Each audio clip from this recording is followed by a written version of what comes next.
Summary of Who Not How. The Formula to Achieve Bigger Goals Through Accelerating Teamwork, by Dan Sullivan with Benjamin Hard, written and narrated by Janky Mind. Introduction. The book Who Not How introduces a groundbreaking approach to entrepreneurship, goal setting, and collaboration. Authored by the renowned business coach, Dan Sullivan, this mindset revolutionizes the way you tackle challenges. Rather than asking yourself, how can I achieve this goal? The book encourages you to seek a who, someone who can help you get there. In the quest to reach your goals, we often burden ourselves with the sole responsibility, leading to stress and pressure. However, Who Not How demonstrates the power of delegation, inviting others to contribute their expertise. By doing so, you not only gain valuable free time but also witness a surge in your income and cultivate lasting, meaningful professional connections.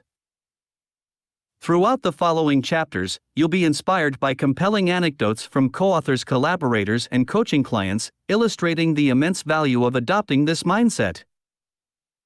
The examples, like the Chicago Bulls needing more than just Michael Jordan to secure an NBA championship, shed light on the significance of collaborative efforts. This audiobook will guide you in transforming your thinking and discovering how translating more time into higher income is possible through delegation. Moreover, it emphasizes the crucial difference between transactional relationships and transformational ones, revealing the profound impact of nurturing meaningful connections. By embracing the Who Not How approach, you'll unlock the potential to excel in your areas of expertise, whether it's business vision, strategy, or even making time for your personal goals and spending quality moments with your family. Chapter 1: Who's play a pivotal role in honing your unique abilities and propelling you towards your goals with utmost efficiency. In the year 1984, a rising basketball prodigy named Michael Jordan was drafted by the Chicago Bulls. His exceptional talent quickly distinguished him as one of the finest players in the NBA, if not the very best. Despite his incredible efforts, Jordan faced repeated disappointments in the playoffs during his initial 3 seasons with the Bulls. His individual athletic brilliance alone couldn't translate into championship victories or even surpassing the first round of the playoffs. Realizing that winning a championship demanded more than just his solo efforts, Jordan sought assistance, of who could complement his exceptional abilities within the context of a team sport. Instead of focusing on how to achieve this feat alone, he needed the right people, the who's, who could help him in areas beyond his core talents. The turning point arrived in 1987 with the arrival of Scottie Pippen, a rookie who not only helped elevate Jordan's game but also contributed significantly as a team player. However, it still wasn't enough, as the Bulls struggled to reach the finals in the subsequent 3 seasons, overly reliant on Jordan's individual prowess. A transformative moment occurred when Phil Jackson took over as the Bulls head coach in 1989. He recognized the need to develop a cohesive team strategy and introduced the triangle offense. As the Bulls honed this approach, they went on to secure 6 championships between 1991 and 1998. This remarkable success wasn't solely a result of Jordan's virtuosity but a collective effort orchestrated by a well-balanced team of who's. The Chicago Bulls' journey to triumph not only serves as an inspiring tale but also embodies the very essence of the Who Not How philosophy. Even one of the greatest basketball players in history required the support of several who's to achieve his aspirations. This prompts us to question our own pursuits. What are our goals, and who can we enlist to help us accomplish them? Chapter 2: Who's open up your horizons and amplify your effectiveness. When Richie Norton was just 16 years old, his main aspiration was to secure a job and earn some money of his own. Recognizing that traditional summer jobs offered little pay for considerable effort, Richie's father proposed an alternative approach. He suggested reaching out to watermelon farms to purchase misshapen or oddly sized watermelons at a discount and then reselling them to customers who didn't require flawless produce. Following his father's guidance, Richie amassed around 100 watermelons and began contacting potential buyers ahead of the 4th of July celebrations. Remarkably, the watermelons sold out within hours. Thanks to his dad, Richie had the rest of the summer to pursue whatever he pleased. Clearly, the idea of selling watermelons in this unique manner wouldn't have occurred to 16-year-old Richie on his own. The support and guidance provided by someone else can expand your perception of what's feasible and even boost your potential. This concept aligns with the self-expansion model developed by psychologists Dr. Elaine Aron and Dr. Arthur Aron. According to this model, your effectiveness in producing results, or efficacy, is contingent on the context rather than an inherent ability. In other words, your potential isn't fixed, it fluctuates based on the people surrounding you. In Richie's case, having a supportive parent willing to share ideas proved more crucial than any inherent sales talent he might have possessed. Contrary to popular belief, handling everything on your own isn't essential. What truly matters are the outcomes you achieve. Given the malleability of efficacy, how can you enhance it? The answer lies in forging close relationships that provide access to resources enabling you to achieve your goals. These resources may encompass material assets like money or possessions, as well as intangible contributions such as someone's time, assistance, or perspective. To identify the right who's who fulfill these criteria, take a moment to evaluate your current life situation. Consider the goals you are pursuing, be it in your business or personal life. If you find yourself working alone without the involvement of others, perhaps seeking a who with fresh perspectives could enrich your vision. Collaborating with others to attain a shared objective might require an investment of time or money, but it also bolsters your commitment, offering an added bonus to the process, especially when you engage with the right who's. Chapter 3: Procrastination can deal a severe blow to your confidence and well-being, however, it also holds a glimmer of wisdom. When the term procrastination comes to mind, you might envision the vast number of college students, approximately 90%, who wrestle with chronic procrastination. Perhaps you imagine an aspiring entrepreneur with a brilliant business idea, but the execution remains pending. Regardless of the scenario, procrastination is a relatable experience for most people. Unfortunately, it is often associated with negative consequences, which perpetuate its ill reputation.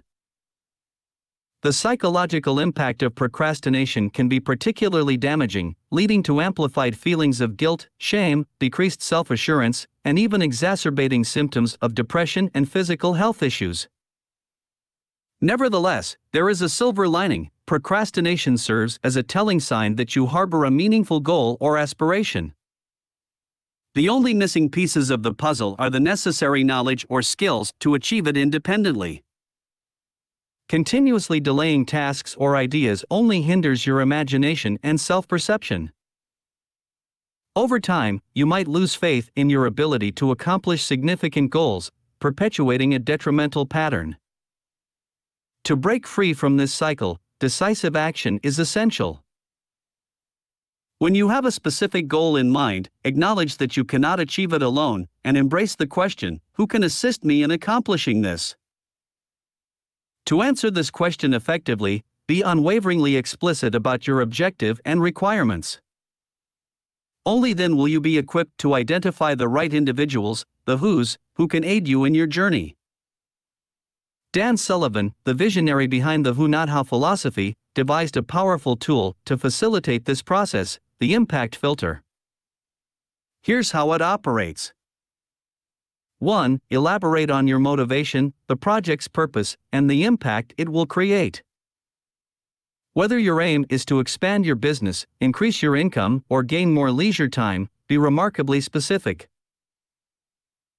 2. Ask yourself, if I take immediate action, what is the most favorable outcome?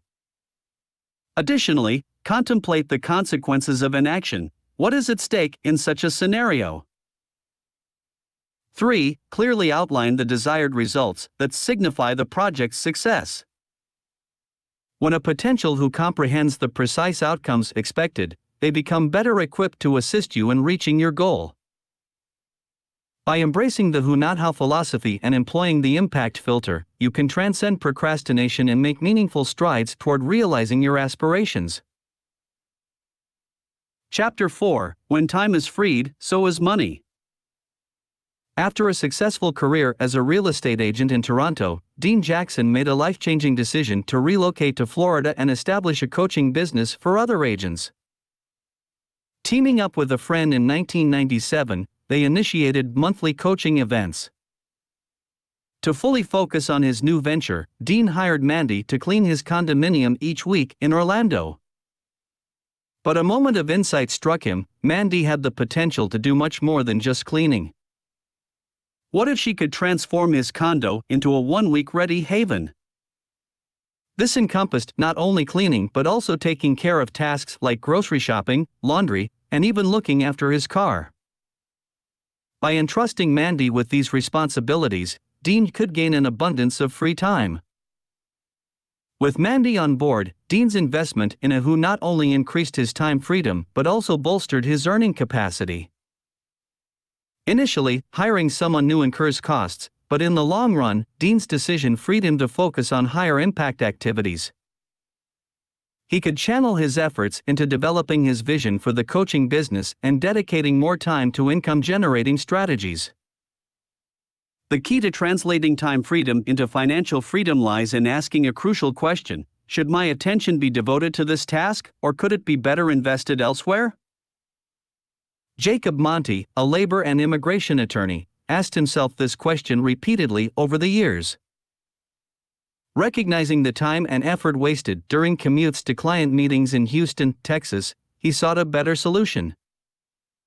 By hiring a dedicated driver to handle transportation, Monty freed himself from the stress of driving and decision fatigue caused by traffic. Though the upfront cost of hiring a private driver or using Uber amounted to a significant sum, the benefits outweighed the expense. The newfound time and mental clarity allowed Monty to maximize his productivity during the commutes, reviewing documents and preparing for hearings. Consequently, his impact in client meetings multiplied, often leading to thousands in additional revenue.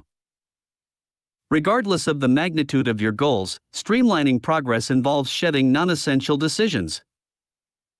The most effective approach to achieve this is by delegating tasks to the right who's. Chapter 5: Transformational leaders are dedicated to achieving outcomes, not fixated on processes. Nicole Whipp, an attorney in Michigan, took a bold step by establishing her own law firm in the aftermath of the 2008 financial crash. In the early days, she managed every aspect of her business, from client meetings and court appearances to emails, research, and legal writing. The sheer workload forced her into grueling 80 to 100-hour workweeks, leaving her devoid of both time freedom and financial freedom. The realization that she didn't need to handle everything herself was a game changer. Insisting on shouldering all responsibilities as a leader leads to burnout and subpar performance. It's also an indication of an unclear vision. In Whipp's case, her focus on the process, the how, rather than achieving results, hindered her progress. Initially, the first who she hired didn't prove very helpful. This was because Whipp hadn't precisely defined her vision for her life and business, so she lacked a clear understanding of the impact the who should have. Once she recognized the reasons for seeking help and how it would enhance her personal life and financial situation, incorporating who's into her law firm became much smoother. Delegating tasks became a natural course of action. Whipp understood the necessity of taking time away from work to recuperate, so she expanded her team by hiring several full-time staff members, each tasked with achieving specific results. Furthermore, she became deeply committed to both supporting her employees and prioritizing her own well-being. This phenomenon aligns with psychology's concept known as escalation of commitment. The more leaders invest themselves in a goal or project, the more resolute their commitment becomes. As per transformational leadership theory, leaders like Whipp don't just invest in their who's, they also challenge and mentor them. By fostering creativity within the team, they grant each member greater autonomy and encourage independent thinking. Ultimately, transformational leaders inspire everyone involved to reach the same level of dedication and commitment. Chapter 6: Creating value in every relationship ensures that they transcend transactional exchanges and become transformational experiences. As you've witnessed the significant impact of who's when coupled with the right vision and unwavering commitment, consider this: you can also be someone else's who. Embracing the world of who not how often unfolds as a mutually beneficial two-way street. While someone may be assisting you in achieving your goals, you, too, possess the power to aid them in realizing their own ambitions. A pivotal aspect of success lies in offering value to others because the freedom of time and money is incomplete without the freedom of relationships, the ability to forge meaningful connections with anyone with whom you wish to exchange value. Undoubtedly, it's tempting to view others solely through the lens of your own aspirations. However, adopting a sustainable approach means shifting away from a self-centered perspective of what's in it for me, and instead contemplating what's in it for them. When approaching potential who's. By prioritizing the value you can provide to others, you'll naturally attract more people who are eager to reciprocate and support you in return. This mindset lies at the core of Joe Polish's mastermind groups, Genius Network and Genius X. Renowned as the most connected man in business, Polish owes much of his networking success to the principles he developed. For instance, when Polish contributed to Richard Branson's charity foundation, Virgin Unite, he was rewarded with an invitation to a dinner with Branson and select donors. While others were focused on extracting value from Branson, Polish approached the situation differently. Instead, he used the dinner as an opportunity to demonstrate how he could add value to Branson's endeavors. By presenting his idea to increase donations through an educational video, Polish left a lasting impression on Branson. The result was an exchange of private email addresses, allowing Polish and Branson to maintain an ongoing collaborative relationship. Polish's unwavering commitment to the what's in it for them mindset enabled him to consistently provide value, leading him to become Virgin Unite's most significant fundraiser and solidifying his bond with one of the world's most exclusive business leaders. Gratitude serves as the final vital ingredient in forging transformational relationships. Acknowledging and appreciating the efforts of others is essential. When receiving assistance from a who, express sincere gratitude, demonstrating that you recognize the impact of their contributions. Cultivating a humble and appreciative attitude not only nurtures positive relationships but also attracts other who's to support your journey. Chapter 7: Collaboration empowers your sense of purpose to reach new heights. Recall your elementary school days and how rare it was to be encouraged to collaborate with classmates on homework and exams. From a young age, children are often taught that seeking help from others is akin to cheating. Consequently, this perspective persists into adulthood, leading to feelings of guilt associated with seeking assistance. This mindset promotes isolation over teamwork, limiting progress and stifling the freedom of purpose, the capacity to foster meaningful relationships with others. However, embracing collaborative relationships as essential, not merely optional, can magnify the impact of your projects. A case in point is Karen Nance, an attorney in San Francisco, who had aspired to write a biography on her grandmother, Ethel Ray Nance, a prominent civil rights activist, for over 2 decades. As her granddaughter, Nance had unrivaled access to personal details unknown to anyone else. However, when she attempted to write the biography independently, the task proved arduous, and progress slowed to a crawl. Feeling overwhelmed and stuck in a never-ending project, Nance received an email from Dr. Ethelene Whitmire, a history professor at the University of Wisconsin, who happened to be working on a biography of none other than Nance's grandmother. Initially, Nance's reaction was defensive, as she perceived them as competing biographers. The thought of relinquishing her exclusive information seemed daunting. Seeking guidance from Dan Sullivan, who introduced her to the who not how philosophy, Nance realized the incredible opportunity that lay before her. Instead of seeing Whitmire as a competitor, she proposed collaborating as co-authors on the biography. In doing so, Nance could provide unique biographical insights, while Whitmire brought academic expertise and prior experience writing another biography to the table.